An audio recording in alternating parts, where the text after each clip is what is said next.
Célébration aujourd'hui de la Journée mondiale du rein 2016. En Côte d'Ivoire, la Société ivoirienne de pédiatrie sensibilise les populations. Les femmes balayeuses du district d'Abidjan récemment à l'honneur. La ministre Anne-Désiré Oloto satisfaite de leur ardeur au travail. Enfin, en Afrique du Sud, la polémique autour d'une aide financière. Elle est destinée aux jeunes filles vierges. Voilà donc pour le sommaire. Bonsoir à tous et bienvenue sur RTI 2. C'est donc aujourd'hui la journée mondiale du rein, l'occasion pour les professionnels de la santé d'attirer l'attention sur toutes les maladies des reins. Ils appellent surtout à la mobilisation internationale contre l'insuffisance rénale, car selon des chiffres publiés en 2015 par l'Organisation mondiale de la santé, environ 600 millions de personnes dans le monde en sont touchées. Les explications de Doigt de Laser. L'insuffisance rénale aiguë ou chronique.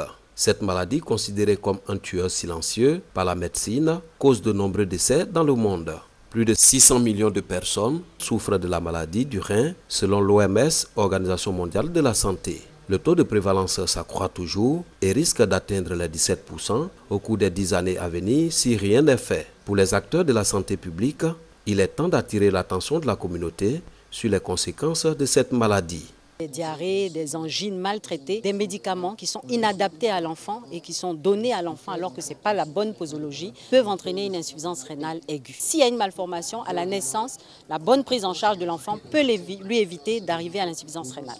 250 millions de francs CFA, c'est la somme à débourser pour la dialyse du rein. Un montant qui n'est pas à la portée de toutes les bourses. Même au niveau du suivi, au niveau même du régime alimentaire, tout ça, de la prise en charge effective en milieu hospitalier, c'est vraiment un problème. Celui dont le cas nécessite d'aller en Europe, qui n'a vraiment pas les moyens, il va impuissamment assister son enfant à mourir. Donc ce que nous demandons au pouvoir public, c'est de faire en sorte que les enfants qui sont malades soient véritablement pris en charge. En Côte d'Ivoire, les personnes adultes malades du rein bénéficient d'une subvention pour leur prise en charge, ce qui n'est pas encore le cas chez les enfants qui sont les plus nombreux à être affectés par la maladie. La journée mondiale du rein, célébrée ce jeudi 10 mars, est donc une opportunité pour interpeller les décideurs sur l'amélioration de la prise en charge en vue de sauver des vies humaines. Au sommaire également, les activités du ministère de la Salubrité et de l'Assainissement. La ministre Anne-Désiré Oloto a rencontré récemment les acteurs du secteur de la salubrité. Il s'agit de l'association interprofessionnelle des opérateurs du secteur de la salubrité et des femmes balayeuses du district d'Abidjan. Objectif, faire le bilan des activités de ce secteur. La ministre Anne-Désiré Oloto a félicité les femmes balayeuses pour leur ardeur au travail. Elle a également appelé les populations à respecter ces balayeuses. Elles sont plus de 2000 dans les rues d'Abidjan. Pelles et balais en main, elles nettoient les routes.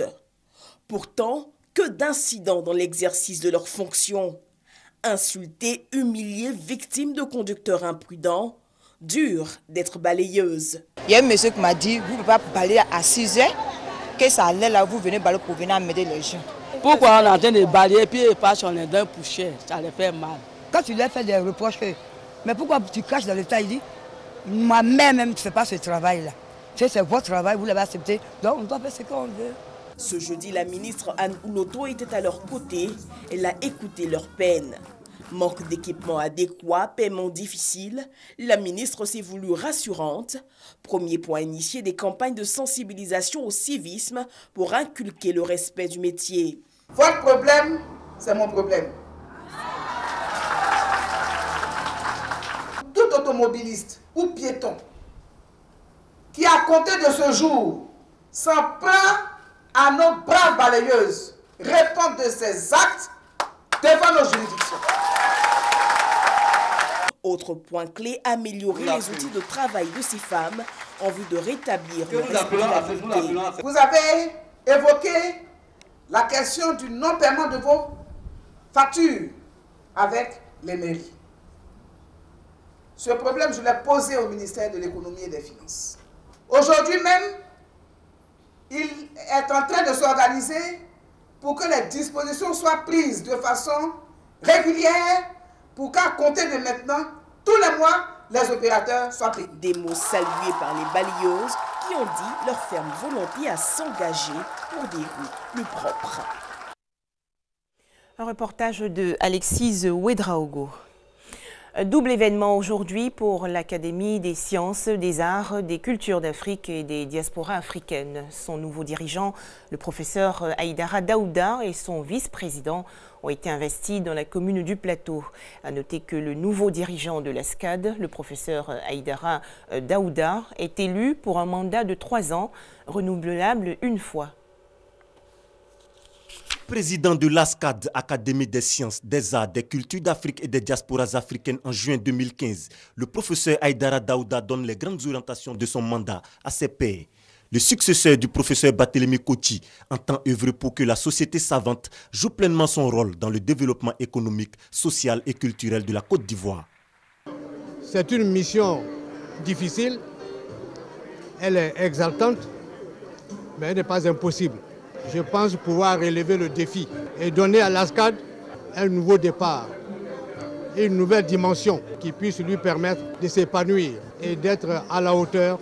L'Académie enregistre l'entrée de nouveaux membres, entre autres les professeurs Tanela Boni et Vali Sidibé qui remplacent respectivement les défunts Yaya Savané du domaine des arts et cultures et Tapé Gozé du domaine des lettres et sciences humaines. Je ferai ce que j'ai à faire et je continuerai à travailler. Et je sais que l'ASCAD est un cadre adéquat pour continuer à apprendre et à faire de la recherche. Les académies sont considérées généralement comme la conscience critique des sociétés. Elles les régulent, elles les mettent sur le pas et elles les obligent à respecter l'éthique, l'humain. Nous ne ferons qu'à apporter notre petite contribution. Le professeur Aïdara Daouda est à la tête de l'ASCAD pour un mandat de 3 ans. La nouvelle équipe est donc prête à relever plusieurs défis pour le rayonnement économique et social du pays. Des précisions de Moussa Konaté. Relema au marché des arts et du spectacle africain 2016. Le musicien et compositeur congolais, après sa prestation, a rencontré la presse. Au menu, son parcours artistique, son engagement et sa relation avec la musique. C'est un reportage de Franck Quadio. Plusieurs décennies à côtoyer les scènes du monde, celle du Massa a bien vibré le mercredi soir sous le doigté percutant du pianiste Relema.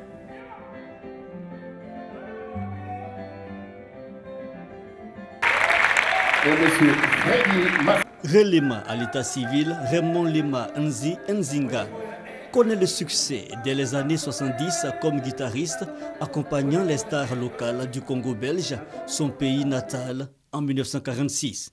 L'homme se veut artiste du monde. Face à la presse, le discours est cru, nullement creux.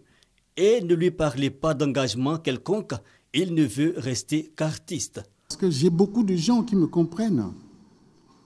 Mais je ne fais pas l'effort d'être compris du monde entier. Que ce soit en Côte d'Ivoire, au Congo, ou bien au Canada, ou bien... Non, il n'y a aucun artiste qui peut avoir cette prétention. Relema, 20 albums de différents styles, son seul refus, être un donneur de leçons. Mais les recettes pour exister dans le métier, il les livre aisément. Il n'y a aucun artiste qui a tout. Ça n'existe pas. Il y a des choses qui vous manquent. Mais comment vous pourrez savoir ce qui vous manque si vous n'admirez pas l'autre en face? Jazzman de renom, Relema est franco-congolais. Il compose aussi pour le théâtre et le cinéma. Le Massa 2016, c'est aussi la participation des artistes internationaux. Ils viennent d'Afrique, d'Amérique, d'Asie et d'Europe. Le public a pu apprécier récemment les talents de la troupe de danse égyptienne El Oureya.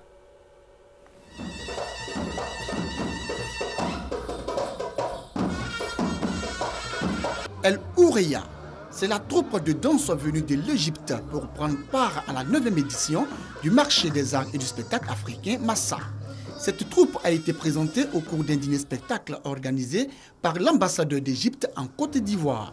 Pour les diplomates égyptiens, ce dîner s'inscrit dans le cadre de la coopération culturelle entre la Côte d'Ivoire et l'Égypte. Dans le domaine culturel, j'ai le plaisir d'annoncer que la Côte d'Ivoire sera cette année l'invité d'honneur du Festival du film africain de Luxor. La chorégraphie est très belle et ce sont très grands danseurs, ce sont des professionnels. Chorégraphie, pas de danse synchronisée, danse classique, danse traditionnelle égyptienne, prestations en groupe et en solo, chant. La troupe El Oureya a fait montre de son talent et de son savoir-faire à la grande satisfaction du public.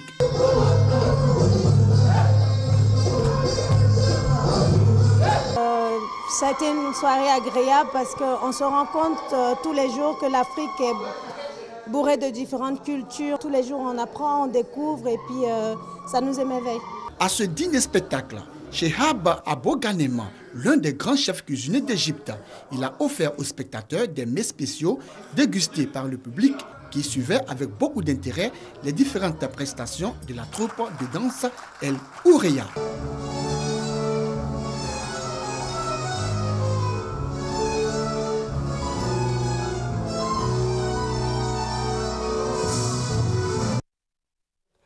On faisait le point avec Koné Pargasoro. La mode également mise en évidence lors de cette 9e édition du marché des arts et du spectacle africain.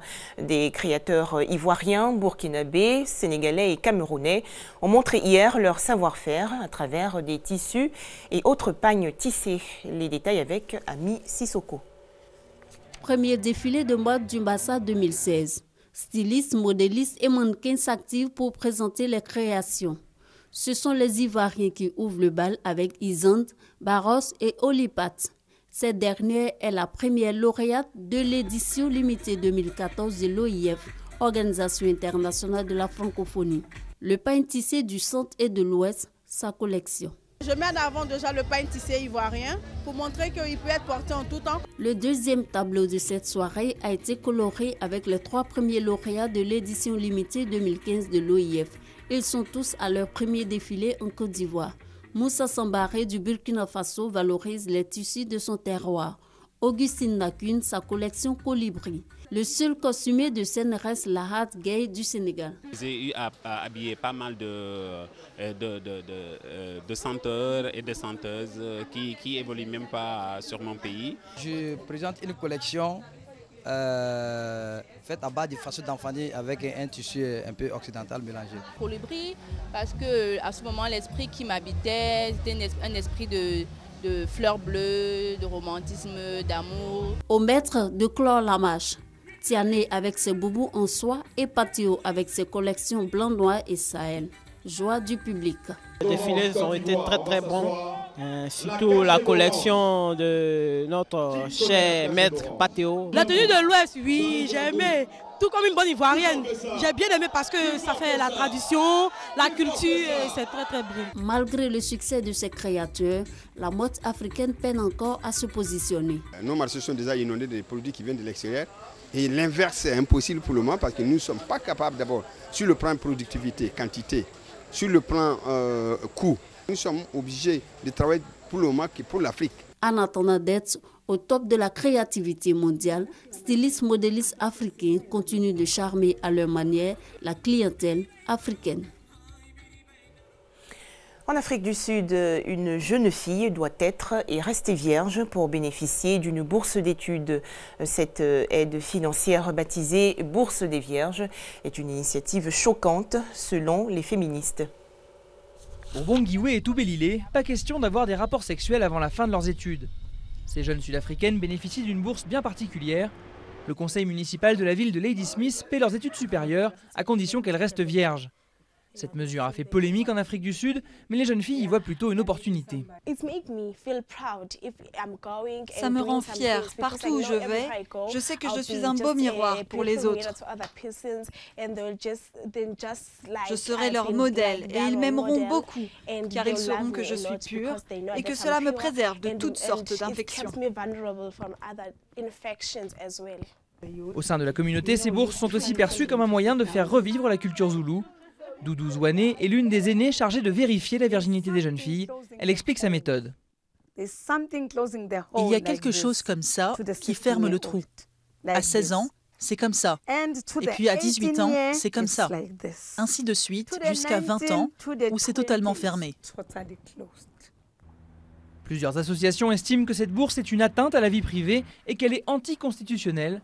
La mère de Lady Smith est la principale cible de ces critiques, mais pour elle, l'initiative permet de lutter contre deux fléaux, le sida qui frappe un habitant sur 2 dans la communauté et les grossesses des adolescentes.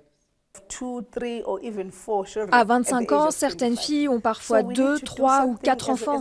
Le pays, la société doit faire quelque chose. C'est ma responsabilité en tant que dirigeante de cette communauté d'agir pour ces jeunes filles. La ministre du Développement social ne partage pas cet avis. Pour elle, ces pratiques ne font que renforcer les discriminations contre les femmes. Malgré la polémique, la maire reste campée sur ses positions et promet même de récompenser prochainement les jeunes garçons qui veulent rester vierges. Voilà, ce sera tout pour ce soir. Merci de nous avoir suivis.